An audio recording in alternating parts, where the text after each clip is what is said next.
I'm Bronwyn Williams. This is Tumelo Mojapelo, and we are hosting the Flux Foreplay conversations. And today our guest is Jim O Shaunessy.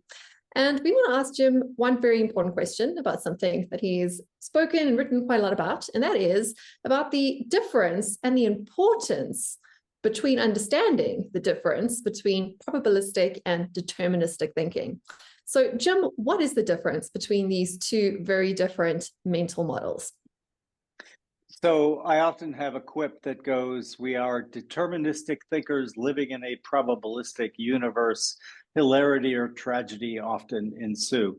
What I mean by that is deterministic thinking goes all the way back to Aristotle, and it's either or. It's yes, no, black, white, 0, 100. And that type of thinking within a logical system can make a lot of sense. However, we don't live inside of a logical system. We live in a highly fluid probabilistic world where the von Neumann distinction, what he calls quantum logic, makes a ton more sense. That's essentially probabilistic thinking. In other words, very few things in the world are yes or no. Most things in the world are maybe.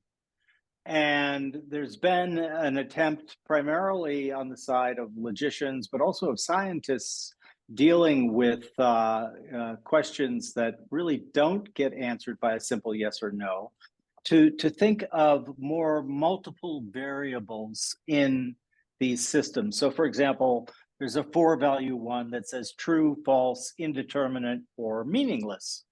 You can make a lot more sense of the world if you begin to categorize things in this broader context than in a simple yes or no. Simple yes and no thinking tends to reinforce our priors and close us off to thoughts that would land in that much larger category of maybe or indeterminate. And in fact, Edward de Bono came up with a clever little ditty that went, people should think yes, no, or po. And by po, he means, what are the possibilities that we could think about here? Po is by its very nature nonlinear. It is not deterministic. It's what if? What if we did this? What might result? It tends to lead toward a far more creative way of looking at potential solutions to problems. And it doesn't close you off the way deterministic thinking often does. If you're a deterministic thinker, things get settled really fast, right? Yes or no. And then you basically label it and stop thinking about it. Leads to very suboptimal ways of thinking, and more importantly, of taking action against items that you want to achieve.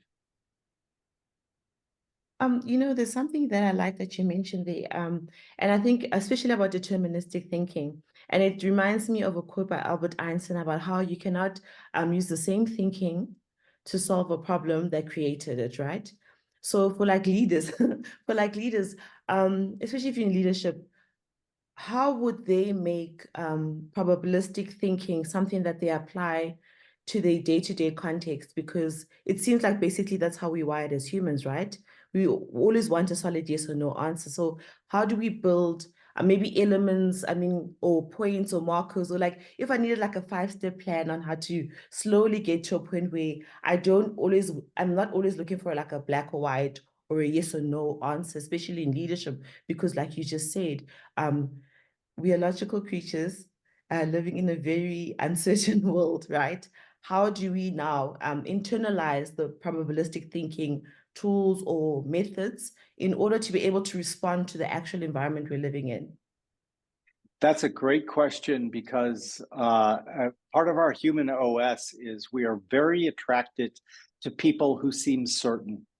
And therefore, people in either political or corporate leadership positions often attempt to be just that. We are 100% sure that this is going to work. No, you're not. But people love to hear that sense of assurance, that sense of certainty. And in the real world, only people who are pretty crazy are absolutely sure about anything other than maybe death. And with everything that's going on, we might even have to get uncertain about that at some point in our future. I think the way that you can internalize a more probabilistic form of thought is to think in terms of bets. My friend Annie Duke wrote several books on this. And one way to really get yourself in the habit of thinking more probabilistically is to mentally think, how much would I bet on this? You know, statement A, statement B, the sun will rise tomorrow. Well, I'd probably bet a lot on that. Even though it is not an absolute certainty, the probabilities of that bet are very much in your favor. And so I'd probably bet quite a bit on that. The idea from quantum physics is Schrodinger's cat alive or dead? Well, if I know about that, I think, well, according to him, we don't know until we look, right? And then we collapse that quantum wave and it is one way or the other. But that's at best a 50-50, even under standard logic, that's a 50-50 proposition. So I'd probably want to arrange my bet in a way that took advantage of those odds. And then thirdly, I would suggest thinking in terms of what's the batting average or base rate of something occurring. Base rates are incredibly useful information, and yet we tend to dismiss them when there is stereotypical information available. And a classic goes, if you put a bunch of people to a test and you tell them just one thing, you say, there's 100,000 people in this town, and I can tell you 70,000 of them are lawyers and 30,000 are engineers. When you ask them to guess what a randomly picked name, Tom, Mary, Frank, is, and it's just the name, guess what? They pay attention to the batting average or base rate. And if they're trying to get the highest number right, the easiest answer is, I'm going to guess they're all lawyers because my chances are 70% in my favor that it's a lawyer. When you add meaningless but descriptive information, like Tom is 33 years old and has dark hair, people begin to ignore the underlying base rate and they start thinking in terms of, does Tom sound more like a lawyer or an engineer? Well, then finally, when you add stereotypical information, Frank is 43 years old, shy, likes mathematical puzzles, and has his glasses taped at the bridge. Everyone says, I don't care, you could say there were 99,000 lawyers, Frank's an engineer. Well, that's not true, right? The likelihood that given the base rate that he is a lawyer is much, much higher. But when you start thinking in terms of those underlying base rates and remind yourself constantly of them, that automatically puts you into a far more probabilistic way of approaching a thought or an outcome, and gives you the ability to think, okay, well, how much, again, back to bets, how much would I bet that Frank is a lawyer or an engineer? You just follow the odds. Thank you. I mean, you mentioned that we are wired to be deterministic, right? But then as a leader, how do you then move your team or individuals that you're leading, right? Because now you've determined that this is how I'm going to think, this is how I'm going to approach a decision making. I'm actually going to place my bets on this side, right? How would you then move or mobilize people or conscientize them? Because I don't know if it mobilize is the correct word, but conscientize them to also moving along in that way of thinking and feeling, I mean, I can't believe I'm saying this, but certain in the uncertainty. So feeling comfortable with the discomfort enough to be open to actually explore a different way of thinking and trusting that this leader is not literally just making us walk off a cliff because they're betting on something that doesn't make any sense. Because like, I think that's the thing with humans, we want security in some way. And I think that's why we always fall back into the deterministic thinking. So like, now I'm a leader, I've trained myself in thinking in a certain way. How do I now get my team on board? How do I get buy-in, from my customers, shareholders, stakeholders? Like, how do I get everyone on board so that when we move towards exploring various options, we're all on not the same page, but similar wavelength? Great question. I would start from the smallest group and then expand, like when you throw a rock in a pond and the ripples go out. So I would start with your core group that you are leading. And with them, I would encourage almost a Socratic method of looking at talking about whatever the subject of the matter is. Well, what do you think about trying this policy? And why are you in favor? What are some of the good reasons that you might be against this type of policy? And getting that discussion gets buy-in from your closest associates. And it creates an environment in which they understand it's okay to say, you know, I don't think that policy is going to work, but here are the reasons why. If you can get a conversation going with your inner group of people, leadership team, you're going to create an environment where that type of thinking is rewarded rather than punished, and where it is encouraged rather than discouraged. Once that happens and the team starts vibing together that way with one another, then they will naturally appear that way to people that you're trying to influence outside of the team.